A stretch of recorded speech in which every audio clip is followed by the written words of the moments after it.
네, 안녕하세요. 앞에서 컴퓨터 보안이나 또는 이제 암호화과 네트워크 보안이라는 주제로 강의를 올렸는데요. 전통적으로 대학에서 사용하는 교재에서 음, 그 암호화폐, 요즘 많이 언급이 되고 있는 이제 비트코인 같은 암호화폐에 관련된 기반 기술에 대한 내용들을 직접적으로 다루지는 않습니다. 물론 간접적으로는 다루고 있죠. 즉 해시 함수나 또는 공개키 등등 이런 것들은 다루고 있는데 직접적으로 이제 크립토 커런시라고 하는 이제 암호화폐, 비트코인 거기 기반 기술이 되는 이제 블록체인 기술 이런 것들을 이제 직접적으로 언급을 해서 다루고 있지를 않아서 앞에 컴퓨터 보안이나 암호화과 네트워크 보안에서 이제 다루지 못한 얘기를 여기서 이제 불어 형식으로 조금 다루려고 합니다. 그래서 앞으로 한 5회 정도에 짧게 5회 정도에 걸쳐서 수학적인 내용은 좀 빼고 조금 아주 입문 기초에 대한 내용을 가지고 어, 그 암호화폐 즉 이제 비트코인을 살펴보고 관련된 기반 기술 특히 이제 블록체인이 점점 중요해지기 때문에 블록체인에 대한 내용을 살펴보도록 하겠습니다.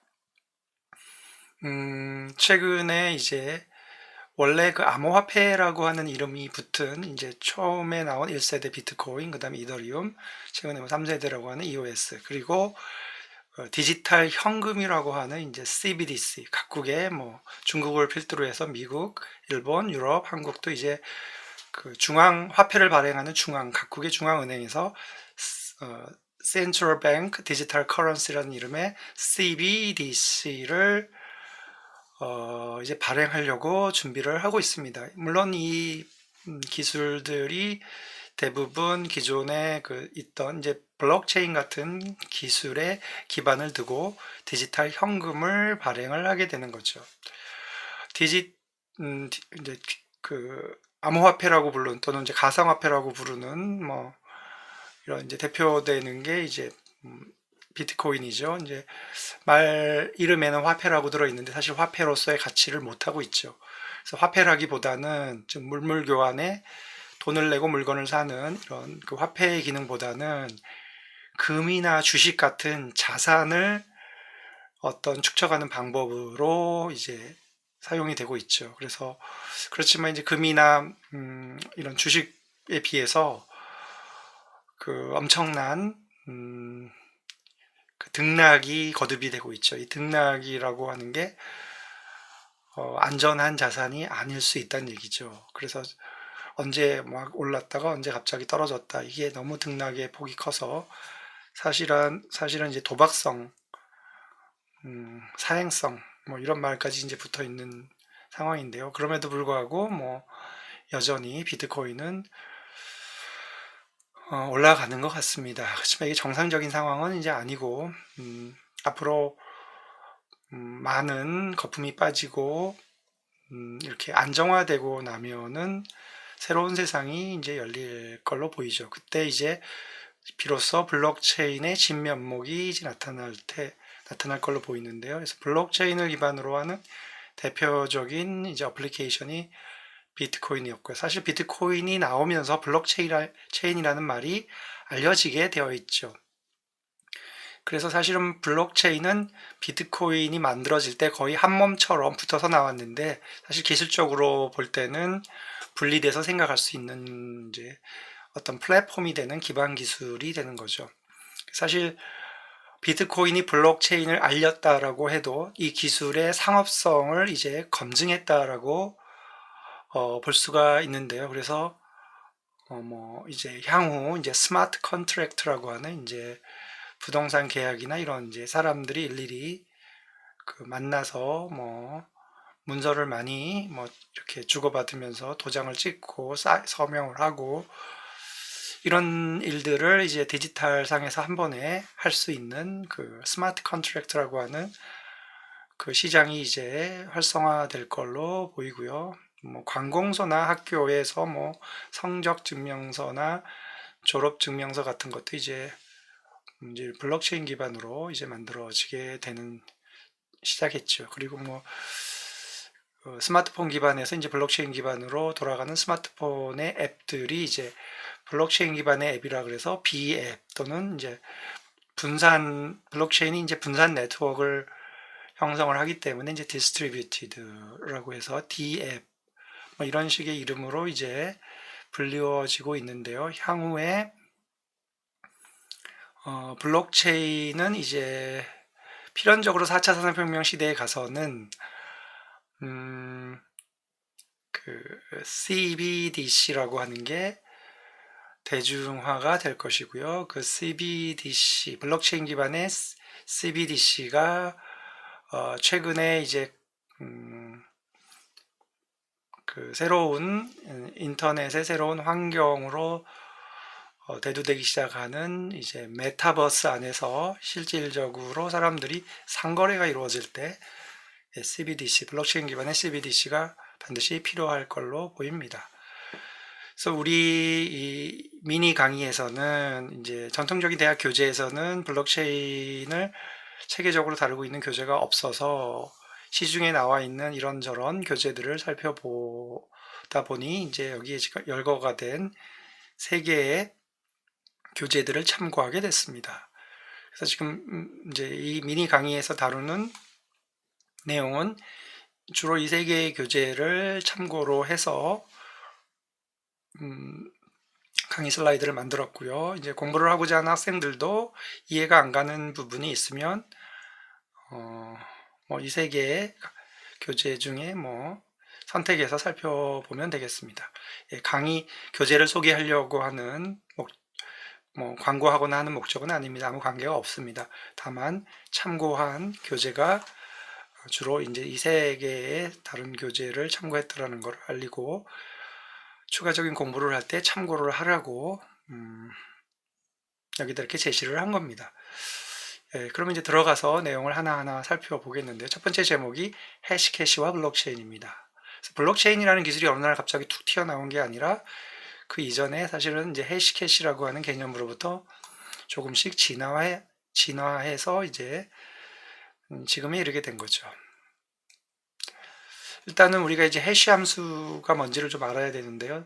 사실은 해시 함수는 앞에서 컴퓨터 보안이나 암호화과 네트워크 보안 강의에서 수학적으로 개념적으로 자세히 다루었고요. 여기서는 이제 그렇게 자세히 다루지는 않을 거고 개념적으로만 언급을 할 겁니다. 그래서 혹시 깊이 있게 알고자 하거나 이해가 잘 안 가는 학생들은 다른 강의, 올려놓은 다른 강의에서 별도로 스터디를 하기 바랍니다.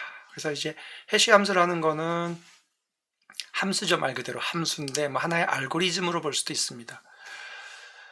그래서 이제 하나의 함수라고 하면 이제 x 값을 읽어들여서 y 값을 출력을 한다라고 봤을 때 하나의 함수로 볼 수 있는데 그러면 이제 이 y 값은 x 값이 실제로 이제 원래의 데이터라고 하면 y 값은 이 데이터를 암호화한 값으로 볼 수 있습니다.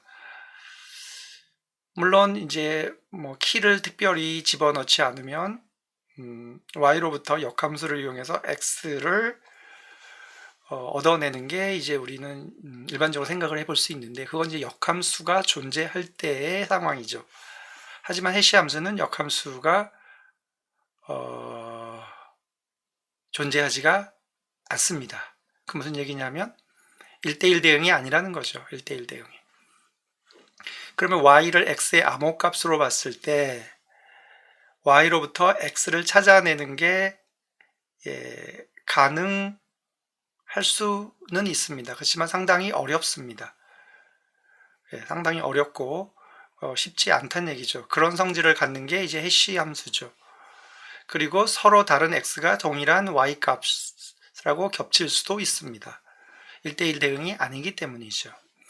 그래서 일단 우리가 살펴볼 해시 함수는 SHA1이라고 하는 이제 Secure Hash 알고리즘 1이라고 하는 이제 초기 기본적인 해시 함수를 살펴보면은요. 이 SHA1이 이 y 값을 비트 수로 표현하면 160비트입니다. x 값은 사실상 제한은 있는데 뭐 우리는 그냥 제한이 없다라고 생각을 해도 됩니다. 워낙 그 범위가 크기 때문에. 그래서 임의의 길이의 데이터를 읽어드려서 항상 고정된 길이의 160비트의 값을 출력을 하는 함수입니다. 그러니 y는 160비트니까 서로 다른 경우에서는 160개, 0이 160개에서부터 시작해서 1이 160개가 나오는 모든 경우의 수는 2의 160승계의 서로 다른 y 값이 나올 겁니다. 그렇죠. 그러니 이제 이 정해진 특정 y 값을 하나 보고 해당 x 값이 뭐였는지를 찾으려면 x 값, 이 해시 알고리즘의 모든 가능한 x 값을 다 집어넣고 나온 값이 찾고자 하는 y 값하고 같을 때 그때 x를 찾으면 되는 거죠. 그러니까 재수가 없으면 2의 최대 2의 160번의 함수 계산을 다 해봐야 최악의 경우에 그 x를 찾을 수 있다는 얘기죠. 최상의 경우에는 한번 딱 해봤는데 찾을 수도 있겠죠. 그런 게 이제 해시 함수입니다. 그래서 어떻게 보면 이 y는 x의 어떤 지문 같은 겁니다. 지문. 사람들이 다 다를 때 우리가 지문이 다 다르다라고 보는 거죠. 물론 이제 상당히 낮은 확률로 사람은 다른데 지문이 같게 나오는 경우도 있기는 있습니다. 하지만 보통 우리는 모든 사람의 지문은 다르다라고 생각을 하죠. 그만큼 확률적으로 서로 다른 사람이 같은 지문을 가질 확률이 굉장히 낮다는 얘기죠. 그래서 그 정도의 낮은 확률을 가지면 서로 다른 x값이 해시 함수에 넣었을 때 y 값이 같게 되는 확률은 상당히 낮다. 수학적으로. 그래서 우리는 뭐 그냥 무시하고 갈 수 있다. 그런 의미로 이제 사용될 수 있는 함수가 해시 함수입니다. 그래서 해시 함수는 이제 앞에서도 언급했듯이 이 함수에다 x값을 집어넣으면 y값을 바로 계산할 수 있습니다. 계산하는 건 쉽습니다. 하지만 y값으로부터 x를 찾아내는 건 역함수가 존재하지 않기 때문에 방법은 모든 가능한 x를 다 넣어보고 그 중에 찾고자 하는 y값과 같게 되는 그런 x를 찾으면 되는 거죠. 그래서 역으로 계산해내는 건 상당히 어렵다 라고 합니다. 그리고 직접적으로 역함수가 없기 때문에 y로부터 x를 직접적으로 계산해내는 방법은 없습니다. 불가능합니다. 이게 손실이 되기 때문이죠. 손실이 된다는 얘기는 이제 x를 이 함수에 넣어서 암호화했다고 볼 수 있는데 손실이 안 되면 바로 1대1로 역함수를 통해서 x를 구할 수 있는데 손실이 되기 때문이죠. 손실이 된다는 얘기는 x의 비트 길이가 y보다 일반적으로 길다는 얘기죠. 그래서 SHA1에서는 이제 y가 160비트로 고정된 함수다. 즉 이제 y는 x의 다이제스트다, 축약이다. 그래서 보통은 이제 암호화했다, 복호화하는 용도로 쓰지를 않고 x의 어떤 지문, 즉 x임을 x의 내용이 변경되지 않았다, x임을 증명한다 라는 어떤 무결성을 검증하는 용도로 우리가 이제 사람들이 이게 지문을 찍을 때 내가 나라는 걸 증명할 때 우리가 이제 지문을 찍죠. 그런 식인 거죠. 그래서 이제 이 니스트에서 정한 해시 알고리즘은 SHA1이 이제 160비트였고 SHA2의 여러 가지 버전이 있는데 SH2의 이제 그 y 값의 길이가 256비트의 이제 다이제스트 밸류를 가지는 그런 해시 함수가 이제 우리의 주요 관심사입니다. 왜냐하면 이제 SHA2의 256비트가 실제로 비트코인에서 사용하는 블록체인에서 채택한 해시 함수이기 때문이죠. 그 다음에 우리가 생각해 볼 수 있는 게 이제 해시캐시라고 하는 이제 일종의 이것도 하나의 뭐 해시의 응용이라고 볼 수 있는데요. 앞에서 언급했듯이 해시 함수는 역함수는 일반적으로 직접적으로 계산할 수 없다. 하지만 x값을 찾기 위해서 굉장히 많은 x값을 다 집어넣어 보고 최대 그 y값을 찾아야 되는데 최악의 경우 y의 모든 가능한 조합을 다 계산해야 된다는 거죠. 그래서 역방향으로의 계산은 엄청 어렵지만 그냥 순방향으로의 계산은 그냥 간단한 함수 계산 정도로 쉽다라는 거죠. 그런데 이 해시캐시의 아이디어는 뭐냐면 y라고 하는 특정하게 딱 고정된 값을 나타내는 x 값을 찾는 게 아니라 y 값을 좀 제약을 풀어서 특정한 고정된 값이 아니라 어떤 범위를 정해주는 거죠. 그럼 그 범위에 속하는 x 값을 찾는 건 조금 더 수월하다는 얘기죠. 조금 더 쉬워진다는 얘기죠. 그리고 이 범위를 넓게 잡으면 넓게 잡을수록 x값을 찾는 일은 점점 더 쉬워집니다. 이 범위를 좁게 잡으면 좁게 잡을수록 x값을 구하는 건 점점 어려워지죠. 그래서 y값의 범위를 딱 하나의 밸류로 고정을 시키면 x값을 구하는 일이 정말 어려워진다는 얘기죠. 예를 들어 k라고 하는 어떤 값을 보면은 앞에서 0이 계속 나오다가 그 뒤에는 전부 1이라는 거죠. 그래서 여기서 중요한 건 앞에 몇 비트가 0이냐라는 거죠. 사실 뒤에 나오는 1은 뭐 0이 나오든 1이 나오든 상관을 안 하고 앞에 0만 몇 비트가 연속해서 나올 것인가 라고 생각하는 거죠. 이럴 때 이 수는 이 1을 다 반영한 k라고 하는 값보다 작아야 됩니다. 이 앞이 다 0이니까 이거보다 작으면 되죠.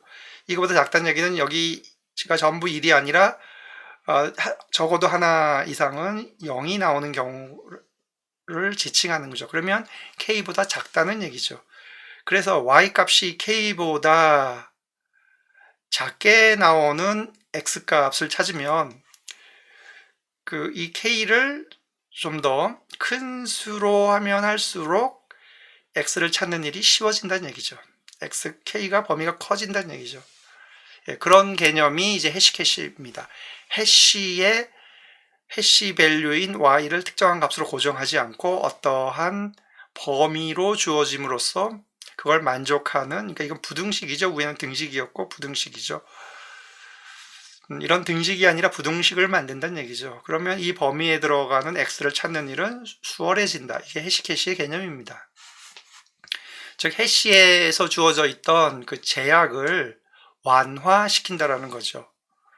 그래서 앞에서 봤듯이 특정한 고정된 y 값을 찾으려면 160비트 길이의 y 값을 찾으려면 해시 함수에 0부터 모든 가능한 임의의 길이의 x 값을 계속 넣어보면서 그게 y 값이 나오는지를 찾는 거죠. 그래서 딱 찾아지면 그때 x를 y가 똑같은 게 나오면 그때 x를 찾는 거고 이게 해시라고 한다면 이 제약을 완화시킨 해시캐시는 앞에 특정한 예를 들어 이제 20비트는 모두 0이 나오고 뒤에 나오는 비트는 상관 안 하겠다. 그러면 앞에 20비트를 제외하고 뒤에 그 160비트 중에서 140비트가 전부 1로 고정시켜 놓은 값을 k로 정하면 그 k보다 작은 값이 나오는 이 해시 함수의 값이 k보다 작게 되는 x값을 찾으면 되는데요. 그러면 위에서는 사실은 최악의 경우 2의 160승계의 서로 다른 계산을 SHA 계산을 해봐야 되는데 이 경우는 뒤에는 140비트는 동케어이고 20비트에 해당하는 것만 만족시키면 되니까 2의 20승계의 최악의 경우에 해시 함수를 계산하면 됩니다. 그러니까 계산량이 굉장히 줄어드는 거죠. 이렇게 해시 함수의 제약을 완화시킨 게 해시 캐시이고요. 해시 캐시는 이제 부등식입니다. 해시 함수는 등식이고요. 이렇게 생각해 볼 수 있죠. 그럼 이런 완화된 해시 조건을 가지고 이제 y를, 그러니까 여기서 이제 k죠. k보다 작은 값을 나오게 하는 이 해시 함수의 x를 찾는 일을 이제 난이도 조정이 가능하다는 얘기죠. 난이도 조정이라는 얘기는 앞에 이 0의 개수를 늘리면 줄이면 k 값이 커지죠. 0의 개수를 줄이면 k 값이 커지죠. 범위가 커지니까 x 값을 쉽게 찾고 그 다음에 0의 비트를 늘리면 k 값이 작아지니까 범위가 좁아지니까 그 부등식의 그 x 값을 찾는 일이 점점 어려워집니다. 그래서 이걸 가지고 난이도를 조정을 할 수가 있습니다. 그래서 이 해시 함수의 부등식, 이 부등식을 만족하는 k보다 작게 되는, 해시 함수의 값이 k보다 작거나 같게 되는 x를 찾는 일이 난이도 조정으로 어느 정도 쉽게도 만들 수 있고 어렵게도 만들 수 있다는 얘기죠. 그래서 이렇게 해서 찾아낸 x 값이 만약에 이 조건을 만족하는지 검증하려면 그냥 해시 함수에다 x 집어넣으면 되죠. 그럼 그게 k보다 작기만 하면 되니까 검증은 누워서 떡 먹기죠. 금방 한 번에 해버립니다. 그렇지만 이 x를 찾는 거는 난이도에 따라서 어렵게 만들 수 있다는 얘기죠. 그래서 이런 적절한 난이도를 조정을 함으로써 어떤 일을 가능하게 하냐면, 우리가 이제 일반 우편으로 편지를 보낼 때 이제 우체국에서 발행한 우표를 사서 우표를 붙이죠. 그리고 보내면 이제 우체국에서는 그 우표가 붙어 있으면 거기다 스탬프를 찍어서 편지를 전달을 해 줍니다. 그런데 이제 우리가 메일을 보낼 때, 메일은 이제 사람들이 공짜라고 생각하는데, 즉 메일 보내는데 비용은 안 든다라고 생각하죠. 사실은 인터넷 연결 비용이 이제 메일 비용에 들어 있기는 한데, 이제 인터넷이 어디서나 다 연결되어 있다 보니까 우리는 이제 공짜라고 생각을 하지요. 그러면 이제 전자메일인 이메일을 보낼 때도 우리가 일반 우편 메일을 보낼 때처럼 스탬프, 돈을 어느 정도 내고 스탬프를 찍고 하는 이 전자우표 같은 거를 구매를 해서 비용을 치르게 한다라는 아이디어가 이제 만들어집니다. 이제 이런 아이디어는 메일을 보내는 사람이 메일을 보내기 위해서 그냥 손가락 까딱 해가지고 수천 개의 메일을 보낸 게 아니라, 나한테 메일을 보내기 위해서 이 사람이 상당한 시간과 노력을 들였다라는 걸 증명, 확인하는 거죠. 그 과정을 거침으로써 받은 사람이 이 메일은 보낸 사람이 정말 정성을 들여서 보냈구나. 그래서 우리가 보통 이제 연예인들이 팬들이 편지 보낼 때 이거를 손으로 손글씨로 직접 써서 다 해서 우표 붙여서 보내면 이제 이걸 정성을 들였다고 읽어보는데, 그냥 프린트물 쭉 해서 보내면 이거는 이거 나한테 쓴 게 맞나 싶을 정도로 여러 사람한테 다 보낸 거 아닌가. 그래서 이제 안 읽어보게 되는 거죠. 그래서 우리는 그걸 스팸이라고 합니다. 스팸 메일. 그래서 결과적으로는 이 완화된 해시 조건인 해시캐시를 이용을 해서 이메일을 보내는 사람이 그 우표를 사서 붙이는 것과 같은 어떤 시간과 노력을 들였다라는 것, 실제 돈을 들였다라고 볼 수도 있죠. 그래서 이메일을 보냈기 때문에 받는 사람이 이건 스팸이 아닐 거야, 읽어보자 라고 이제 그렇게 이제 스팸에서 제외가 될 수 있는 거죠. 그래서 실제 드라마 같은 데서 보면 이제 이런 해시캐시의 개념이 나타난 게, 드라마에서는 이제 이걸 이제 노력과 신뢰라고 하는 관점에서 보이는데요. 얼마 전에 어떤 드라마를 보니까 연예인인데 이제 인기 있는 연예인은 아니고 드라마에 출연을 하고 싶은데 이제 드라마 작가가 이제 추천을 해줘야 되는데, 이 드라마 작가가 산속의 절에 들어가서 드라마를 쓰고 있는데, 이제 산속에는 이제 육류 같은 게 별로 없죠. 근데 그 드라마 작가가 스시를 너무 좋아한다라고 해서 이 인기가 별로인 이 연예인이 그 드라마 작가한테 잘 보여서 자기가 그 드라마에 출연하기 위해서 그 드라마 작가를 찾아가는데, 그냥 찾아가면 안 되고 스시를 가져가면 좋아할 것 같은데, 이거를 맛있는 고급 스시집에서 얼마 주고 이제 스시 하나 사가봤자 노력과 신뢰라고 하는 게 증명이 안 되니까 직접 바다에 나가가지고 낚시로 해가지고 생선을 잡은 다음에 그걸 본인이 직접 스시로 만들어서 요리를 해가지고 그걸 들고 갑니다. 그래서 이제 한 점을 맛보라고 하죠. 그러면 그 드라마 작가는 이제 산속에서 풀만 먹고 있다가 이제 스시를 한 입 무니까 맛있었는데, 그게 그 연예인이 직접 바다에 나가서 잡아가지고 다 찍어가지고 증명을 해줬겠죠. 낚시하는 장면, 스시 만드는 장면. 그래서 이거 이제 작업 증명이라는 거죠. 스시를 만들기까지 생선을 잡고 굉장히 시간도 많이 걸리고 고생을 했겠죠. 스시를 만드는 것도 쉬운 일이 아니고. 그래서 이런 노력과 신뢰를 보임으로써 처음에는 드라마 작가가 꿈쩍도 안 했는데, 아, 내가 생각하던 연예인은 따로 있어. 너는 아니야. 가. 그랬는데, 이제 이걸 맛보고, 그럼 다시 고려해 볼게. 라고 해서, 그, 인기 없는 연예인이 이제 드라마에 출연을 할 수 있는 어떤 이제 계기를 만들게 되는 노력과 신뢰를 보인 거죠. 지금 이제 우리가 얘기하는 그 스팸 메일이라고 하는 건 노력과 신뢰가 아닌 거죠. 무차별적으로 보낸 거니까 메일을 보낼 때 내가 그 메일에 노력, 신뢰를 담아서 보냈다라는 걸 받는 사람한테 증명을 하게 되면 받는 사람은 이게 스팸이 아니라고 생각하고 내용을 읽어보게 되는 거죠. 이 아이디어입니다. 그래서 해시캐시로 스팸 메일을 필터링을 할 수가 있는데요. 2008년도 조사에 의하면 스팸 메일을 한 1000만 번 정도 보내면 그 중에 한 사람이 그 스팸 메일에 반응을 한다라고 합니다. 그러니까 한 1000만 개 정도를 보내야 효과가 있는 거죠. 그러니까 무차별적으로 스팸 메일을 엄청나게 보냅니다. 그런데 만약에 메일을 하나 보낼 때 수신자당 시간이 어느 정도 걸리게 한다면 보내는 사람이 무차별적으로 스팸 메일을 많이 보낼 수 없게 될 것이다 라는 거죠. 즉 스팸 메일을 보내기 위해서 메일 하나당 노력을 들여야 되는데 그 들인 노력에 비해서 얻어지는 결과가 너무나 미약할 때 스팸 메일을 보내는 짓을 안 할 거란 얘기죠. 그래서 예를 들어 메일을 보낼 때 이 수신자 한 명당 1초씩 걸리게 만들어야 된다는 얘기죠. 여기서처럼 이제 노력과 신뢰, 어떤 비용을 치러야 되는 작업 증명에서 1초씩 걸리게 한다는 얘기죠. 수신자 한 명당.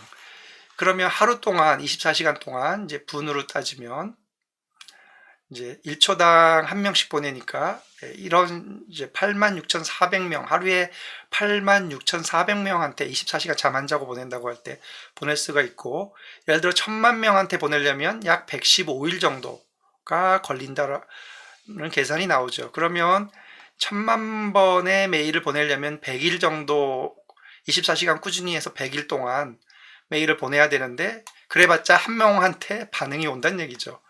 그러면 이런 메일 보내는 게 의미가 없죠. 그러니까 이제 스팸 메일을 안 보내게 될 거란 얘기죠. 그러면 이제 수신자는 수신 메일 시스템에서 이 해시캐시를 검증을 해가지고 노력과 신뢰를 들인 게 아니면 바로 필터로 걸러내면 되는 거죠. 그러니까 스팸 메일을 보낸 사람 아무리 보내봤자 수신 쪽에서 스팸 메일로 간주하고 다 걸러내니까 실제 수신자는 그 메일을 안 읽어보게 할 수 있다는 거죠. 그래서 이런 이제 해시캐시의 개념으로 작업 증명을 할 수 있다. 계산 비용을 치렀다라는 걸 증명할 수 있다. 여기서 얘기하는 노력과 신뢰를 보일 수 있다. 그럼으로써 노력과 신뢰를 보이지 않은, 즉 계산 비용을 치르지 않은, 작업 증명을 하지 않은 메일은 스팸으로 자동 분류가 돼서 수신자한테 도달되지 않도록 하자. 이렇게 함으로써 이제 스팸 메일을 걸러낼 수 있다라는 거죠.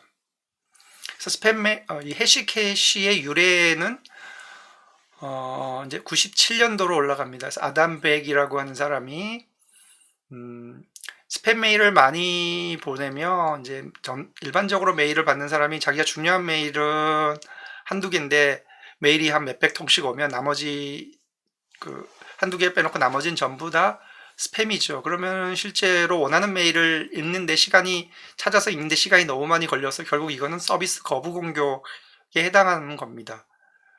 가짜 메일을 너무 엉터리 메일, 관심 없는 메일을 무차별적으로 보내서 진짜 관심 있는 메일이 그 속에 묻혀서 못 찾게 하거나 또는 못 보게 할 수 있는 거죠. 그래서 이런 거를 방지하기 위해서 이제 해시캐시라는 거를 이용을 해서 작업 증명을 할 수 있게 한 시스템이 되는 거죠.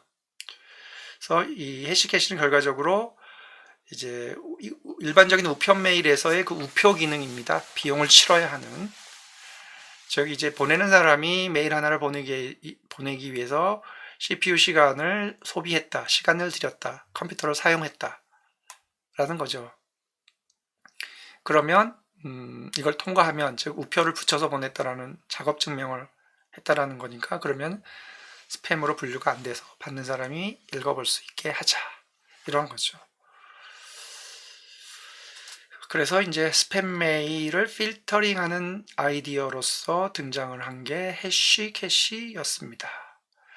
그 해시캐시의 이제 구성을 보면은 이제 메일을 우리가 볼 때 보내는 사람, 받는 사람, 그래서 from 누구로부터 받는 사람 누구라고 하는데, 이 해시캐시를 구성하는 값을 보면은 여기에 이제 아담 해서 여기에 있는 부분이 받는 사람의 이메일 주소입니다. 그리고 이제 여기 뒤에 보면 자세히 나와 있지만 1과 20은 버전하고 비트인데요. 이 비트는 20인데 이 20은 이제 앞에서 우리가 봤던 이 해시 함수를 사용했을 때 앞에 20비트를 0으로 나오게 하는 범위를 준 거죠. 그래서 이 그 비트 수를 20비트 수를 줄이면 범위가 커지니까 x 값을 찾는 게 쉬워지고, 비트 수를 늘리면 이제 k 값의 범위가 좁아지니까 x 값을 찾는 게 어려워집니다. 그래서 여기서 보면 160비트 중에 앞에 20비트가 0이 나오도록 범위를 정한 거죠. 그럼 이제 여기에 들어가는 거는 이 이제 버전과 이제 비트 수 20과 여기 이제 130303인데 이게 이제 2013년 3월 3일인 날짜, 연도와 날짜인 거죠. 그러면 이제 보내는 사람이 받는 사람이 동일할 경우에는 이렇게 해시캐시를 계산을 하면 되는데, 해시캐시를 계산한다는 얘기는 이 값을 넣어서 해시 알고리즘에 돌렸을 때 앞에 20비트가 0이 나오도록 하는데, 이 값은 고정이 되어 있으니까 이런 값을 바꿔가지고 이제 찾아야 되죠. 특히 이제 여기 뒤에 있는 이제 카운터 변수라고 하는 요 변수의 값을 계속 바꿔가면서 이 전체 해시 값이 앞에 20비트가 0이 나오는 어떤 x 값을 찾는 거죠. 여러 개가 나올 수 있죠, 범위니까. 그리고 여기 이제 파란색으로 되어 있는 거는 이제 랜덤 값인데요. 이 랜덤 값은 수신자가 동일할 경우에 다 고정이 되죠. 같은 날짜에 같은 수신자. 그럴 때 카운터 값을 찾기 위해서 한 번만 찾으면 그날에는 요거 계속 요걸 재사용할 수가 있게 되죠. 그러면은 아침에 한 번만 요거 계산해 놓으면 밤 12시까지 스팸 메일 마음대로 보낼 수 있으니까, 그러면 안 된다. 매번 보낼 때마다 해시 값을 계산하게 만들자. 그래서 여기 이제 랜덤 값을 넣은 겁니다. 그래야 달라지지요. 이렇게 해서 이제 이메일에 요 캐시에 들어가는 x 값에 해당하는 값을 이런 식으로 조정을 해서 해시 함수의 값인 y 값이 160비트 중에 앞에 20비트가 0이 나오도록 하는 x 값을 카운터 변수를 조정해서, 랜덤 값은 그냥 한 번만 제너레이트 시킨 거고요. 카운터 값은 계속 바꿔가면서 앞에 0이 20비트가 나오도록 하는 카운트 변수 값을 찾는 거죠. 그래서 이걸 이제 다시 보면은 여기 카운터 값은 계속 바꿔가면서 일일이 대입해서 해시 함수를 계속 여러 번 계산을 해봐야 됩니다. 저기 x 값을 집어넣을 때 y 값을 찾는, 여기서는 이제 y가 아니라 이제 k보다 작거나 같은 값이죠. 그걸 찾는 거죠. 그리고 이제 랜덤 값은 앞에서 얘기한 대로 리플레이 어택, 재사용하는 걸 못하도록 하기 위한 거죠. 그래서 이제 수신 측에서는 이 해시 값을 받으면 처음에 받았을 때는 이제 이 값을 저장을 시켜서 두 번째 이 x 값이 왔을 때 동일한지를 확인해서, 동일한 게 오면 재사용한 거죠. 우리가 우표 재사용하는 식으로. 그러면 이제 이걸 스팸으로 간주하는 거죠. 매번 달라져야 된다는 얘기죠. 그 매번 달라지게 만드는 x 값은 나머지는 고정되어 있기 때문에 랜덤에 의해서. 그래서 동일한 날짜에 동일한 사람한테 메일을 여러 번 보내더라도 매 메일마다 우표를 붙여야 되듯이 매 메일마다 이 해시캐시를 계산을 해야 한다라는 거죠. 그래서 이제 이 해시캐시 개념을 다시 요약을 하면, 해시캐시는 작업 증명을 위한 거고, 여기에 이제 X와 S가 있는데, 이 X는 이제 Public Random Challenge입니다. 여기서 얘기하는 이 랜덤 값입니다. 여기 X고, 이 S는 nonce입니다. nonce라고 부르는 S는 여기서 카운터 값에 해당되는 거죠. 그래서 S 값은 계속 바꿔가면서 넣고, X는 한번 제너레이터를 한 거죠, 랜덤하게. 그리고 이제 SHA-256을 돌렸습니다. 이게 이제 비트코인에서 사용하는, 블록체인에서 사용하는 방법. 그래서 이 s를 찾아내는 거죠. 그래서 s를 찾아내면 0이 여기서 이제 앞에서 이제 20비트에 0이 나오게 한다. 그래서 여기서 이제 오메가를 20으로 놓으면 이제 이게 0의 오메가 승이 아니라 0이 오메가 개수가 쭉 나온다는 얘기죠. 그래서 20으로 놓을 수 있고 뭐 40으로 놓을 수 있고, 이거는 난이도 조정을 위해서 오메가는 바꿀 수가 있는 거죠.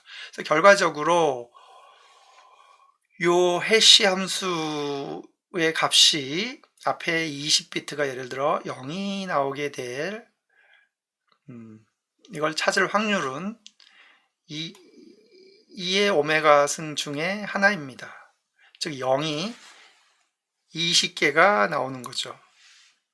그 중에 하나인 거죠. 0의 20개의 최대는 2의 20승이죠. 2의 오메가 승 중에 하나를 찾는 거죠. 네. 그럴 이제 확률이 된 거죠. 즉 2의 오메가 승은 0000 오메가 0000 해서 오메가, 저기 0이 20개 중에가 그 다음에 1이 20개, 모든 경우의 수 중에 하나인 거죠. 그래서 이렇게 되는 겁니다. 확률적으로 이 정도의 어려움이 있다. 이거 찾을 확률. 그러니까 결과적으로 이 오메가 20이 작을수록 더 쉽게 찾는다는 얘기죠. 확률이 높아진다는 얘기죠. 오메가가 커질수록 이걸 찾는 확률이 낮아진다는 얘기죠. 찾는 게 어렵다는 얘기죠. 그래서 결과적으로 이 해시캐시는 열심히 노력을 했다라는 노력과 신뢰를 증명하는 방법입니다. 검증은 간편합니다. 받는 측에서 이 x값을, 보내는 측에서 x값을, 야, 내가 이거 x값이 결국 우표가 되는 거죠. 그래서 우표를 붙여서 보낸다는 얘기는 x값을 메일 속에 넣어서 보내죠. 그러면 받는 사람이 그 x값을 해시 함수에 딱 넣어 보는 거죠. 그랬더니 앞에 0이 20개가 나왔네. 맞구나. 너 정확한 우표이구나 라고 보는 거죠. 그래서 이거는 이제 메일을 보내는 사람과 메일을 받는 사람이 양자 간의 검증이 가능합니다. 우리가 우편 시스템에서의 우표는 우체국에서 발행을 한 거고, 우편을 보내는 사람이 우표를 사서 붙이고, 그 다음에 검증은 우체국에서 다시 이거를 보고 이렇게 스탬프를 찍어서 검증을 하는데, 이 해시캐시의 개념은 그 제3자가 없습니다. 그냥 보내는 사람이 우표를 만들어 붙이고 받는 사람이 그 우표를 검증을 합니다. 그래서 개인 대 개인 간에 검증이 되는 거죠. 제3자 개입이 없습니다. 그러면 이 이제 해시 캐시를 이제 메일 헤더로 이제 앞에서 이렇게 해시 캐시를 메일의 헤더에 있는 부분들을 해시 캐시로 썼죠. 이 부분입니다.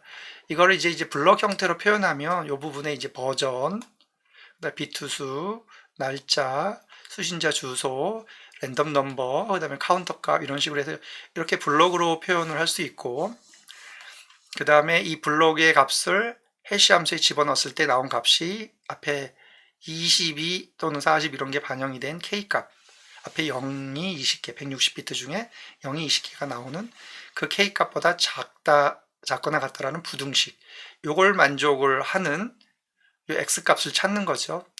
X값을 찾기 위해서 이 카운터 값을 변화를 계속 시켜주는 거고요.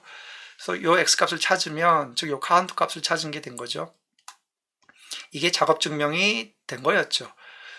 해시캐시는 메일 헤더를 가지고 작업 증명을 한 건데, 이걸 일반적인 블록에다가 적용을 하면 이게 꼭 메일 헤더일 필요는 없다는 얘기죠. 뭔가 블록에 어떤 데이터들이 들어가고 그거에 대한 이제 카운터 값만 계속 바꿔가면서 찾으면 되죠. 그래서 블록을 여기다 집어넣고 이게 K보다 작거나 같게 나오는 이 카운터 값을, 사실 이 블록에는 이제 이 두 개의 값이 다 들어있는 거죠. 바뀌는 값에 따라서 찾아내야 되는 값. 블록의 내용은 매번 다른 값이 들어가고 매번 다른 값이 들어갈 때마다 카운터 값을 찾아야 되는 거죠. 그래서 이 전체가 K보다 작거나 같게 되는. 그래서 블록의 내용을 보증하기 위해서 어떤 노력을 했다.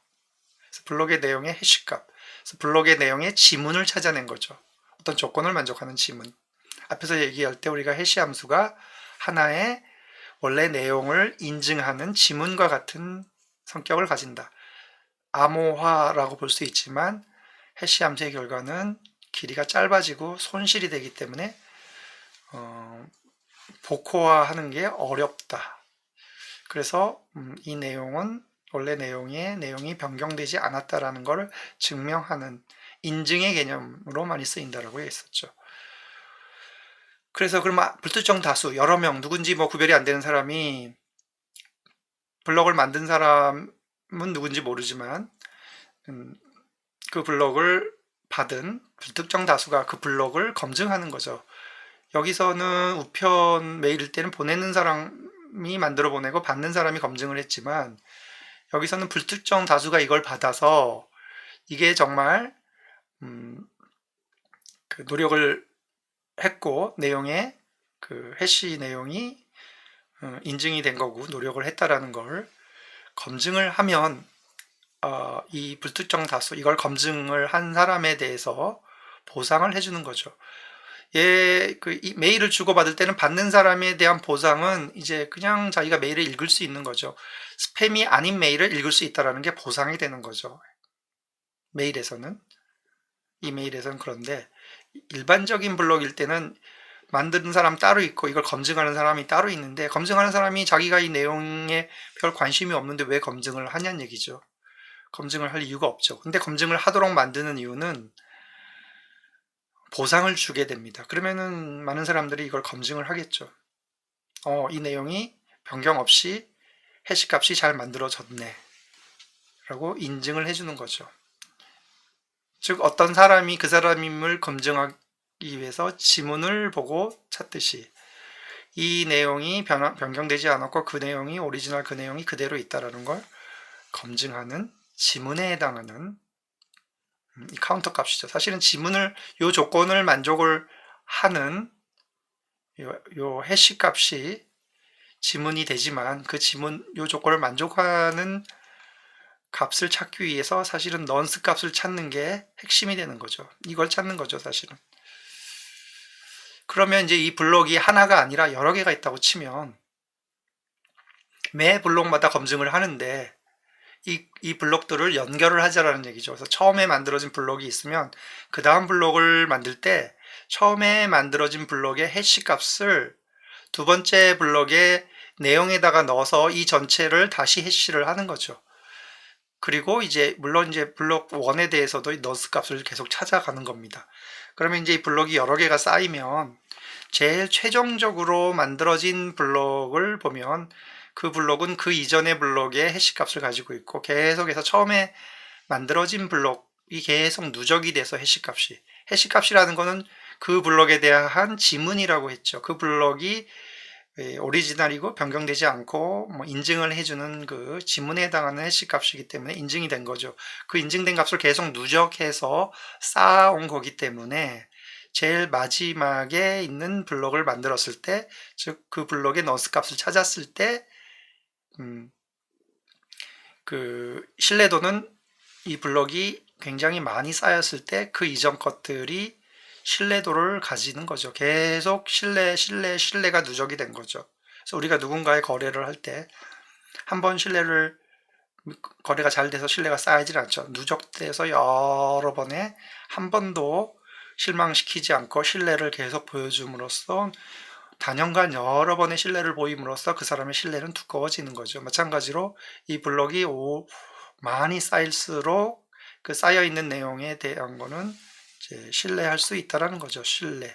그래서 그 신뢰를 우리가 줄 수 있는 배경에는 이게 그냥 쉽게 아무 때나 할 수 있는 게 아니라 상당한 시간과 돈을 들였다라는 이제 노력이 전제된 거죠. 작업한 상황을 증명을 함으로써 이렇게 신뢰를 높일 수가 있게 되는 거죠. 그러면 현재 컴퓨터의 기술 발전으로 봤을 때 나는 무지하게 빠른 컴퓨터를 갖고 있어서 느린 컴퓨터를 갖고 있는 사람이 단연간에 걸쳐서 이거를 만들어낸 걸 나는 순식간에 만들어낼 수 있다고 치면 순식간에 가짜로 만들어서 만들어낼 수도 있는 거죠. 그래서 기술 발전의 속도, 즉 컴퓨터의 성능의 발전으로 이런 걸 가짜로 만들어낼 수도 있기 때문에 이 해시 함수를 좀 더 어렵게 만들어야 되는 거죠. 앞에서 우리가 난이도를 조정을 할 수 있다라고 얘기를 했었습니다. 이 난이도를 적절히 조절을 함으로써 이제 빠른 컴퓨터를 가진 사람이 이거를 조작하거나 위조하기가 어렵게 난이도를 조정할 수 있다는 얘기죠. 그래서 블록체인에서의 작업 증명 방법은 이제 앞에서 우리가 이제 해시캐시를 가지고 이제 블록에서 적용할 수 있다라고 얘기를 했는데, 실제 블록체인에서 사용하는 작업 증명 방식은 캐시가 이제 진화해서 조금 더 진화를 한 거죠. 그래서 처음에 해시캐시를 제안한 그 작업 증명 해시캐시 앞에서 봤듯이 이제 아담 블랙이라고 하는 사람이 제안한 이 해시캐시 작업 증명 시스템이 97년에 제안한 거예요. 98년에 웨다이라는 사람이 이걸 조금 아이디어와 비슷한 거죠. 확장해서 분산 저장할 수 있게 하는 비머니라고 하는 새로운 블록 생성 방식을 만들었고요. 이 비트코인에서 사용하는 블록체인 방법에서는 이런 해시캐시의 아이디어와 이 비머니에서 사용하는 작업 증명 방법을 적절히 차용을 해서 2008년에 사토시 나카모토라고 하는 익명입니다. 이거는 누군지 모릅니다. 뭐 알려지기로는 이제 호주에 살고 있다. 이름은 일본인인데 이거는 익명이기 때문에 진짜 누군지는 잘 모릅니다. 그래서 사람들은 이제 비트코인이 처음에 만들어질 때 처음에 블록을 쌓았던 사람이 이걸 만든 사람일 거다. 그럼 그 비트코인을 누가 사보자. 그러면 그 사람이 누군지 알 거다 했는데 여전히 사용을 안 하고 있는 걸로 알려져 있죠. 그래서 뭐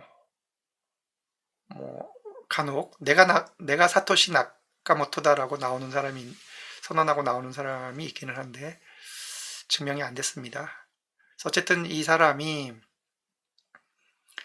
이제 여기서 얘기하는 이제 불특정 다수가 블록의 내용을 검증하고 그 노력에 대한 보상을 해주는 체계, 이걸 이용한 거죠. 이게 이제 채굴이라고 하는 거죠. 채굴 알고리즘. 이걸 기반으로 채굴 알고리즘을 만들었고, 이걸 기반으로 이제 비트코인이라고 하는 암호화폐를 만들어서 이제 퍼블리시를 하게 됩니다. 그래서 2009년부터 실제 비트코인이 동작을 하기 시작을 한 거죠. 이 블록체인 기반에서 동작을 한 겁니다. 그래서 이제 블록체인과 비트코인과의 관계를 보면 앞에서 언급한 대로 이 해시가 해시캐시로 진화하고 그 다음에 이제 2008년에 블록체인이라고 하는 걸로 진화를 해서 이 블록체인을 기반으로 해서 암호화폐가 만들어진 게 비트코인이죠. 사실 비트코인의 거래에 대한 건 이제 또 다른 이제 암호학의 다른 기술이 필요한데요. 이제 뒤에 가면 이제 비 대신 키, 퍼블릭 키라고 하는 내용이 나올 텐데 그때 자세히 언급을 하고요. 그 다음에 이제 블록체인이라고 하는 거는 이런 식으로 이제 블록을 만들어서 체인으로 연결을 해 놓은 걸 이제 블록체인이라고 우리가 쉽게 얘기할 수 있는데, 여기서 얘기한 대로 이 불특정 다수가 이제 검증을 한다는 얘기는 인터넷에 연결되어 있는 이제 불특정 다수가 되는 거죠. 그럼 그 사람들이 누구냐 하면 그냥 인터넷에 연결이 되어 있으니까 누군지 모릅니다. 그런데 이 블록체인 네트워크에 연결이 되어 있는 사람들은 이 블록이 만들어질 때마다 그 블록을 받아보고 그걸 검증할 수가 있는 거죠. 그래서 이 블록체인은 하나의 네트워크를 형성을 하게 됩니다.